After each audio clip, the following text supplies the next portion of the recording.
नमस्कार शिक्षक साथियों, स्वागत है आपका आपके अपने चैनल बिहार टीचर न्यूज़ पर। साथियों, बिहार के शिक्षा जगत और राज्य के लाखों शिक्षकों के लिए आगामी समय अत्यंत महत्वपूर्ण होने जा रहा है। बिहार कैबिनेट द्वारा स्वीकृत बिहार राज्य शिक्षक स्थानांतरण नियमावली 2026 को लेकर चारों तरफ चर्चाएं तेज है। हर शिक्षक आज यह जानना चाहता है कि उसका ट्रांसफर कब होगा, कैसे होगा और गृह प्रखंड या गृह पंचायत को लेकर जो बाध्यताएं हैं वो कब तक लागू होने की संभावना है। लेकिन साथियों, इस स्थानांतरण प्रक्रिया को केवल एक प्रशासनिक रूटीन ट्रांसफर के रूप में देखना एक अधूरी समझ होगी। वास्तव में इस पूरी नियमावली के पीछे शिक्षा विभाग का एक बहुत बड़ा नीतिगत खाका काम कर रहा है, जिसका आधार है प्राथमिक शिक्षा निदेशालय द्वारा जारी किया गया एक अत्यंत महत्वपूर्ण पत्र।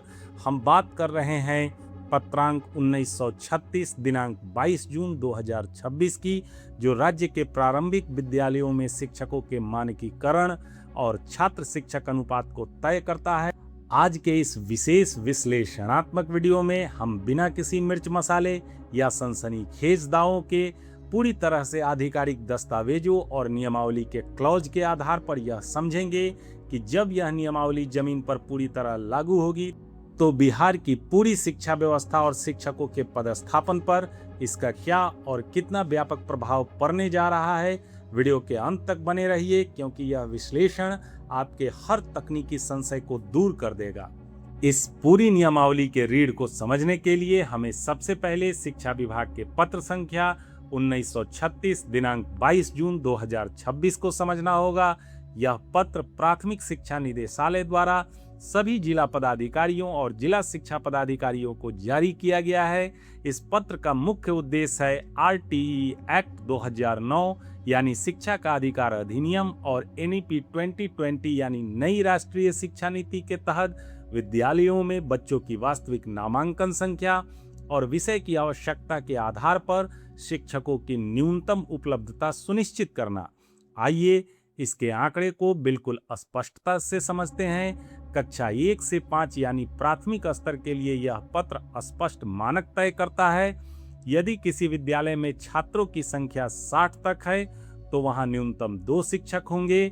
61 से 90 के बीच छात्र होने पर 3 शिक्षक, 91 से 120 के बीच होने पर 4 शिक्षक और 125 से 150 के बीच होने पर 5 शिक्षक तय किए गए हैं। और यदि संख्या 150 से अधिक होती है तो वहां 5 शिक्षकों के अतिरिक्त एक पूर्णकालिक प्रधान शिक्षक का पद होगा, बशर्ते छात्र शिक्षक अनुपात 30 से अधिक न हो।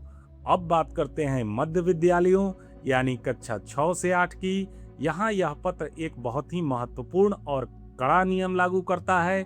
इसके अनुसार प्रत्येक कक्षा के लिए कम से कम 1 शिक्षक इस प्रकार होगा कि निम्नलिखित 3 मुख्य श्रेणियों में प्रत्येक के लिए 1 शिक्षक अनिवार्य रूप से उपलब्ध हो।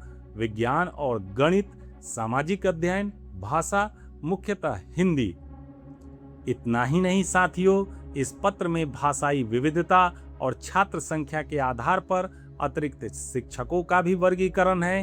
ध्यान से सुनिए, यदि छात्र संख्या 105 से 140 के बीच है तो चौथे शिक्षक के रूप में अनिवार्य रूप से अंग्रेजी विषय का शिक्षक नियुक्त होगा। और यदि संख्या 140 से 175 के बीच जाती है तो 5वें शिक्षक के रूप में छात्रों की अधिकता के अनुसार संस्कृत या उर्दू विषय के शिक्षकों का पदस्थापन किया जाएगा।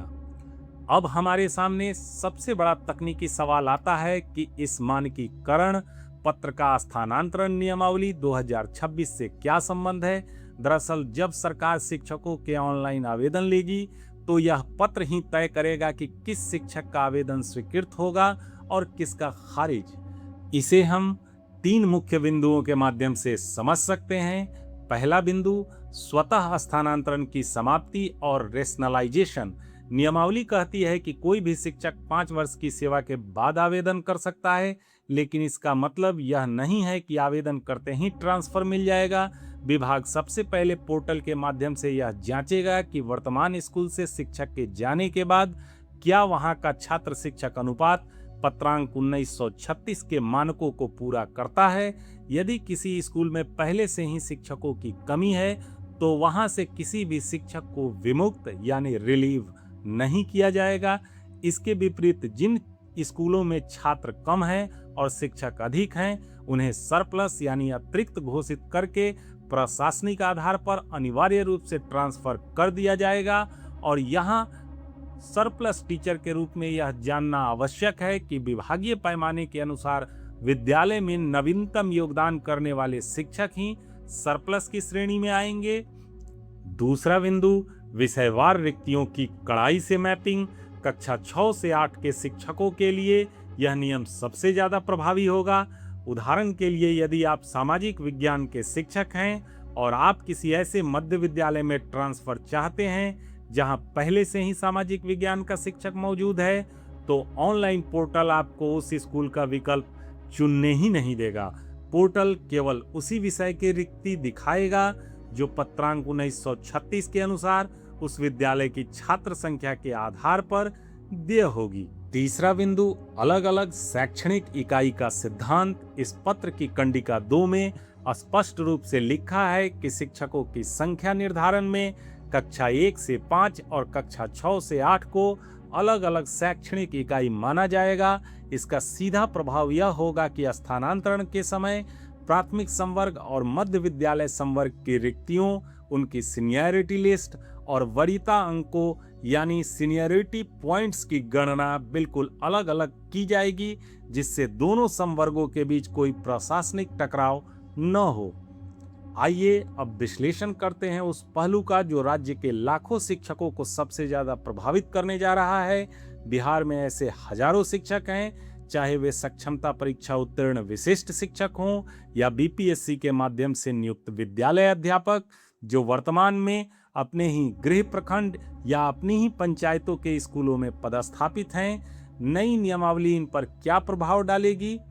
पुरुष शिक्षकों के लिए कड़े प्रतिबंध। स्थानांतरण नियमावली 2026 में पुरुष शिक्षकों के लिए एक बेहद कड़ा प्रावधान किया गया है। इसके अनुसार कोई भी पुरुष शिक्षक, चाहे वह सामान्य शिक्षक हो या प्रधान शिक्षक हो, अपने गृह प्रखंड में किसी भी प्रकार का पदस्थापन या स्थानांतरण प्राप्त नहीं कर सकता। इसका सीधा अर्थ यह है कि जो पुरुष शिक्षक वर्षों से अपने घर के पास या अपनी पंचायत में नौकरी कर रहे थे, उन्हें तर्कसंगत समायोजन यानी रेशनलाइजेशन के तहत चिन्हित किया जाएगा।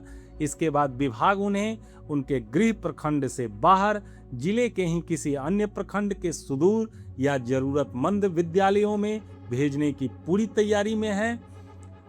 अब आइए बात करते हैं महिला और दिव्यांग शिक्षकों के लिए व्यवहारिक बदलाव पर। नियमावली में महिला, दिव्यांग और गंभीर रूप से बीमार शिक्षकों के लिए मानवीय आधार पर रियायत दी गई है।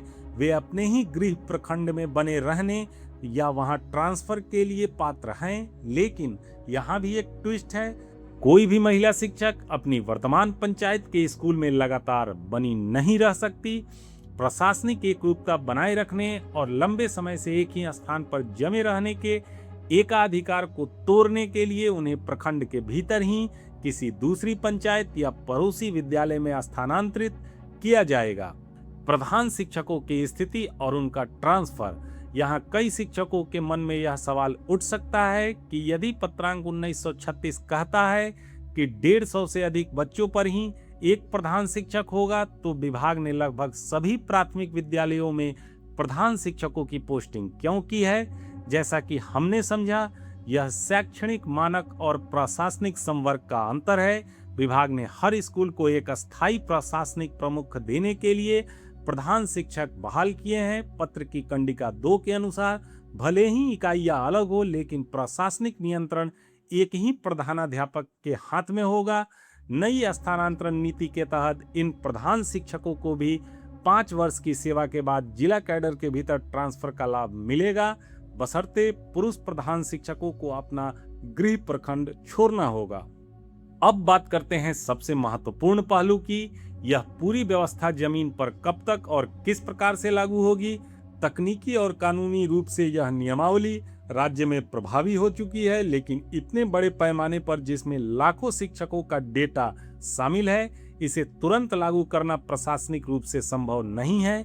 शिक्षा विभाग वर्तमान में इसकी पृष्ठभूमि तैयार कर रहा है। इसके लिए मुख्य रूप से 3 चरणों में काम तय माना जा रहा है। पहला चरण डेटा संकलन राज्य के सभी प्राथमिक और मध्य विद्यालयों से एनईपी 2020 और पत्रांक 1936 के आलोक में वर्तमान छात्र संख्या और विषयवार शिक्षकों का वास्तविक डेटाबेस तैयार किया जा रहा है।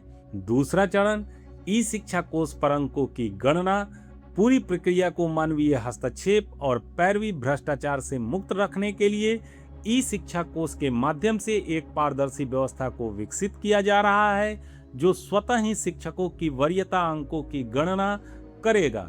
तीसरा चरण वार्षिक चक्र नियमावली के नियमों के अनुसार स्थानांतरण के आवेदन प्रत्येक वर्ष के मार्च महीने में लिए जाएंगे। अप्रैल और मई में उनकी स्क्रूटनी और प्रोसेसिंग होगी और जून महीने में अंतिम स्थानांतरण आदेश जारी कर शिक्षकों को नए स्कूलों में योगदान करने का निर्देश दिया जाएगा।